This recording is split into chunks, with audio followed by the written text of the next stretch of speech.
Welcome to Voices from the Abyss. If you're listening tonight, you're not alone. Beneath every stretch of open water, there are depths we've never seen and things we've never discovered. Tonight's story begins in complete darkness, miles below the surface, where something ancient is still moving. So settle in, get comfortable, and listen closely, because far below you, something is awake.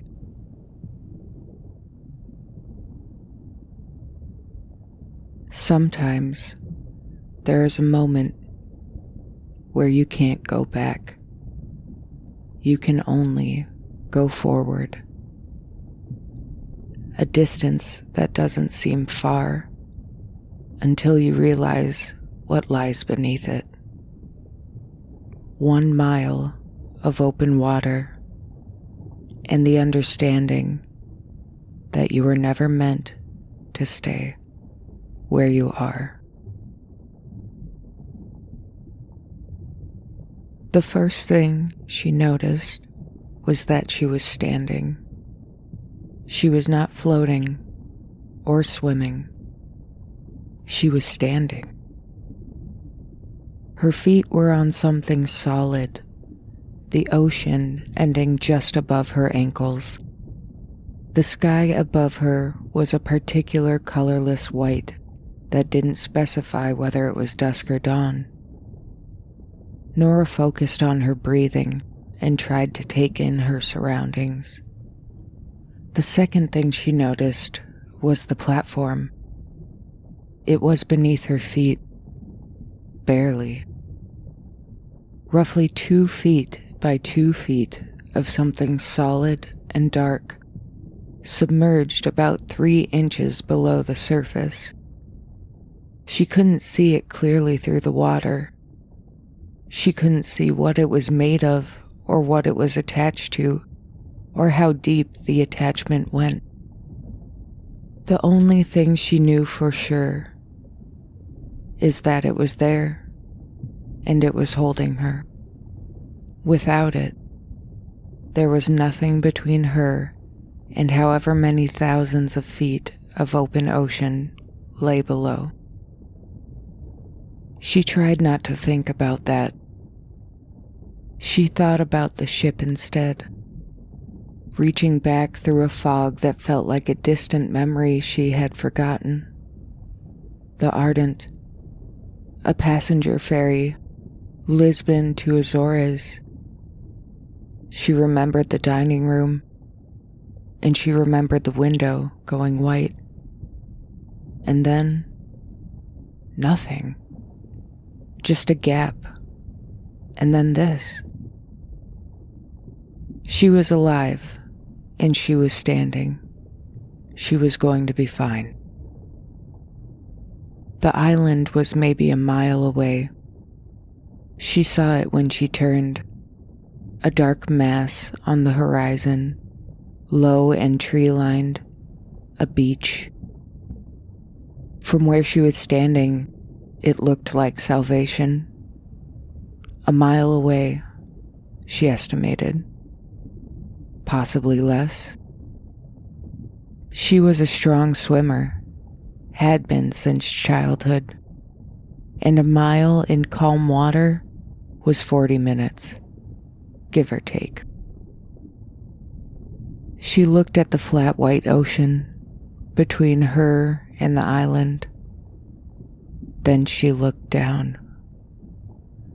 The water at her ankles was clear.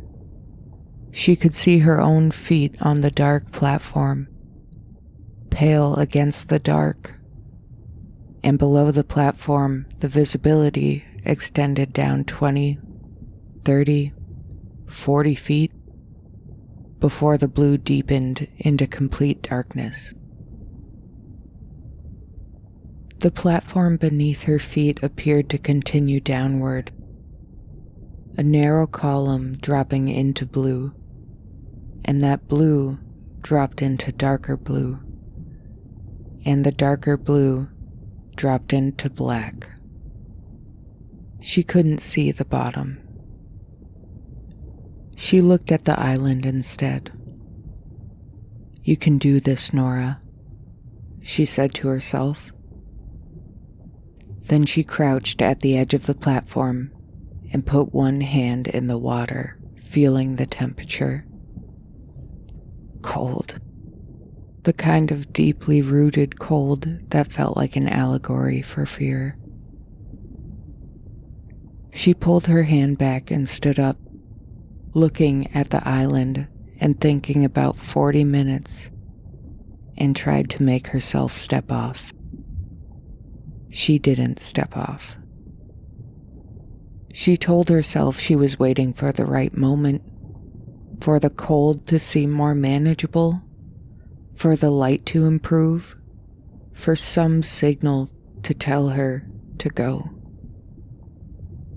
She stood on the platform with her arms wrapped around herself and the ocean at her ankles, still staring at the island on the horizon.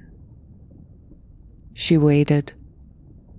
She waited so long that she felt less like she had a choice and more like she was stuck.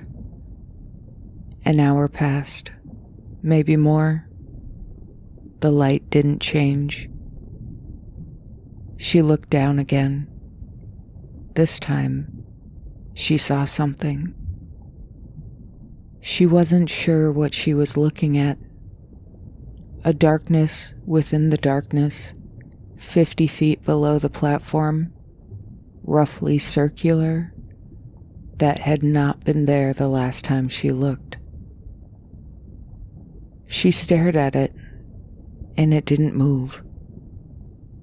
She told herself it was a shadow, a trick of the light, a depth effect produced by the water's extraordinary clarity. She told herself this for about 5 minutes, at which point the darkness moved.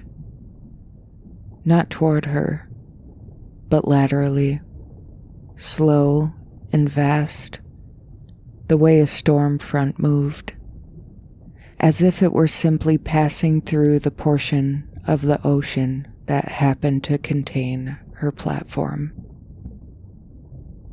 It crossed beneath her and continued, and was gone into the dark, beyond the range of her vision, and the water was clear and empty again. Her legs were shaking. She looked at the island again. She did not step off the platform.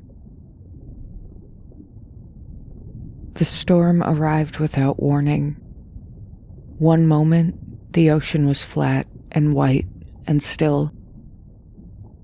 And the next, the sky had darkened to a greenish gray. The wind was on her face, cold and smelling of something more than just rain. She had no time to process the transition in weather. It was simply one state, and then another, as if the gods had flipped a switch. The swells were rising around her quickly when the first wave hit her at hip height. She staggered and reflexively threw her arms out even though there was nothing to grab. The platform was 2 feet by 2 feet. She had not realized until the first wave exactly how small that was. She dropped to her knees and pressed both palms flat against the platform's surface, feeling the edges with her fingers, anchoring herself by touch. The swell was building fast. 2 feet, then 3. The waves coming in sets that rocked her forward and back, each one trying to find the angle that would put her in the water. She was already soaked, her hair plastered flat, the cold so complete it stole her breath from her chest. A wave hit her from the left and she went sideways, one knee sliding off the platform edge, her shin dragging against whatever the platform was made of. Her skin tore. She caught herself with both hands and hauled back to center and crouched there, shaking. And then she looked down through the churning water. In the brief intervals between waves, in the flashes of clarity before the next swell muddied the surface, she could see them. Lots of them. Moving below the platform in slow intersecting arcs, rising and falling with a rhythm entirely independent of the storm above. One passed close enough that she could see its surface clearly for half a second before the water closed over it again. It didn't have skin or scales. It was something in between. The texture absorbed the limited light, matte and vast, scored with something that might have been age. A wave broke over her head. She went under. The platform was gone from beneath her feet and she was in the water, fully submerged. The cold drove into her skull and chest and into her open eyes. She could see everything. The water here was so clear. That was the worst thing about it. The clarity. It showed her the full architecture of what surrounded her. The platform column descending into black below her. The shapes moving at depth, larger than they had seemed from above, their scale only fully apparent now that she was among them rather than above them. She broke the surface, gasping, and found the platform by feel, both hands scrabbling against its edge, and hauled herself back on it with a strength she didn't know she had left. She pressed herself flat against it, both hands over the edges, cheek pressed against the submerged surface, the water at her ears, and the waves breaking over her back in steady, cold intervals. She stayed like that for a long time. The storm broke the same way it had arrived, abruptly and completely. The sky returned to its flat, colorless white as if nothing had happened. The ocean settled and the swells diminished, but the cold remained. Nora pushed herself upright and sat on the platform with her knees pulled to her chest and her arms wrapped around them as she looked at the island. It was still there. Same distance. The mile of flat water between her and the beach, calm now, concealing all of the mysteries hiding beneath. She looked at it for a long time. She thought about the crossing. 1 mile. She thought about the cold and the depth and the things moving below. She thought about the platform and the storm and the next storm, whether there would be a next storm, whether the platform would hold through it, whether her legs would hold through it. The answer to at least one of those questions felt increasingly uncertain. She was cold in a way that had moved past discomfort into something more like a permanent state of being. Her hands were clumsy. Her shin where she'd caught the platform edge had stopped hurting, which she knew was not good news. She looked down at the water, clear and still, empty, as far as she could see. The deep blue going dark into black and nothing moving in it. She waited. She counted to 60. Nothing.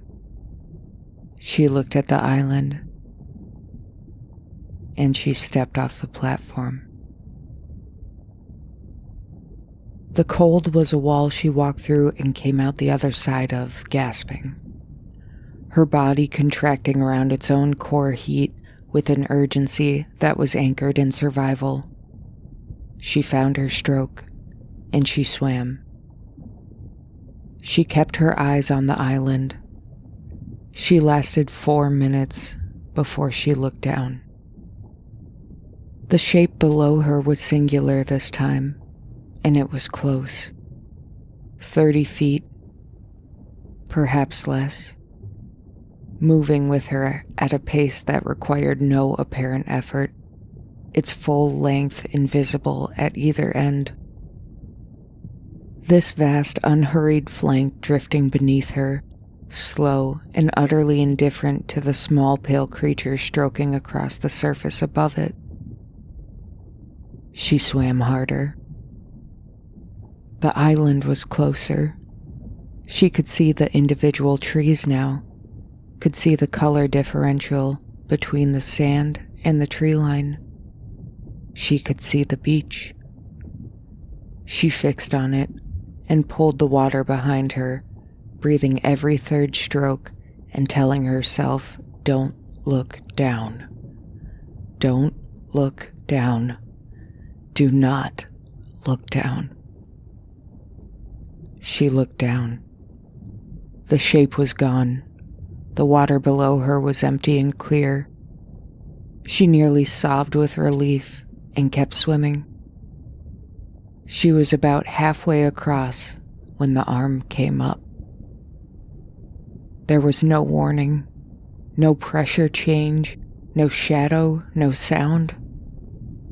The ocean simply opened 15 feet to her left, and something rose from it. This was not an appendage of the water. It was an arm, jointed and vast. The surface of it the same matte, light-absorbing texture she had seen from the platform, water cascading off of it like a downpour as it cleared the surface. It rose 15 feet into the air, and then 30. It hung there for a moment against the colorless sky, enormous and absolute. Nora stopped swimming and stared at it, with her instincts bypassing both fight and flight, going directly to freeze.